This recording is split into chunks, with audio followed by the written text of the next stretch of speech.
Bismillahirrahmanirrahim. Today in this lecture we shall see about the evolution of modern state system, modern nation state system. To start with, we shall talk about that earlier our world consisted of empires. Empires were non-national states.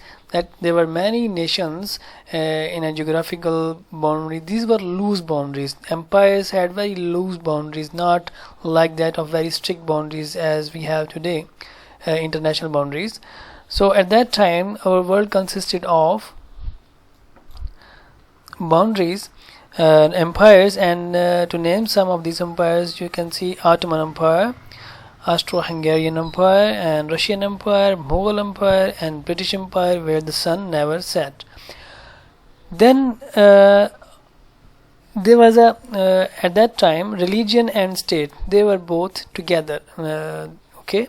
So at that time in the Europe there was a conflict between Protestant and Catholic Christians, and there were a lot of infighting, and a Treaty of Westphalia occurred in May to October 1648. It was a series of treaties to settle many territorial disputes that were majorly caused by the religion, and the main conflict was between the two sects of Christianity, Catholics and Protestants.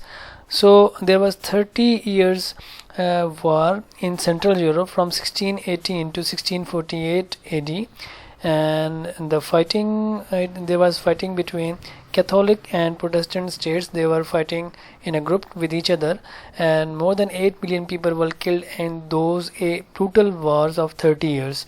So Treaty of Westphalia occurred after brought the end of these 30 years wars in Central Europe. The Central Europe here I mean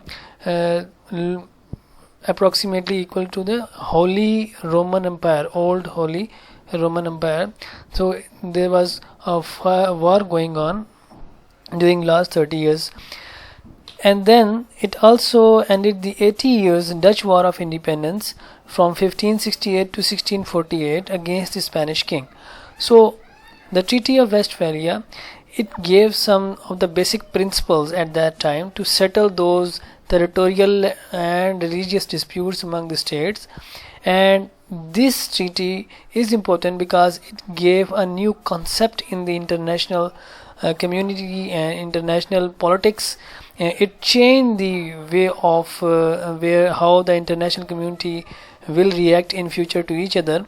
And what were these principles? These principles were: states are the major actors in global politics, and they are the major driver of the global politics, and each and every state will be sovereign, and it will have sovereignty over its external and internal domestic affairs, and it will have geographical boundaries, and anything in between those geographical boundaries will be under the control of that state.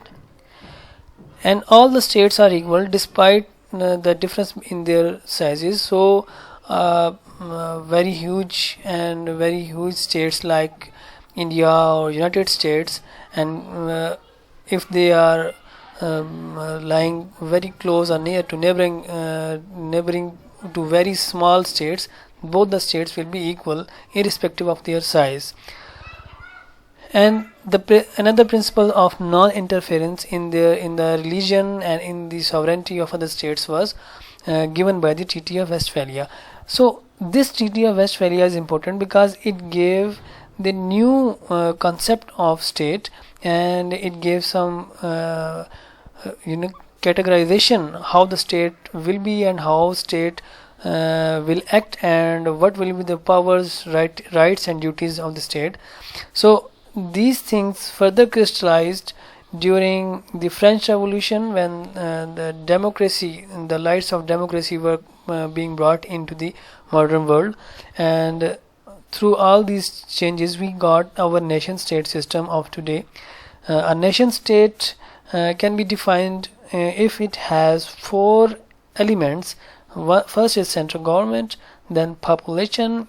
It should have some geographical borders. There should be distinct geographical borders, and it should have sovereignty over its territorial boundaries. So this is how the empires or the non-national states, the world which consisted in 17th or 18th century AD, it transformed to the nation state system of today. And what are the basic entities of nation state? In next lecture we shall discuss in details about the Treaty of Westphalia and nation state system and the evolution of the nation state system in detail. I hope this video will help you. Till next video, take care. Allah Hafiz.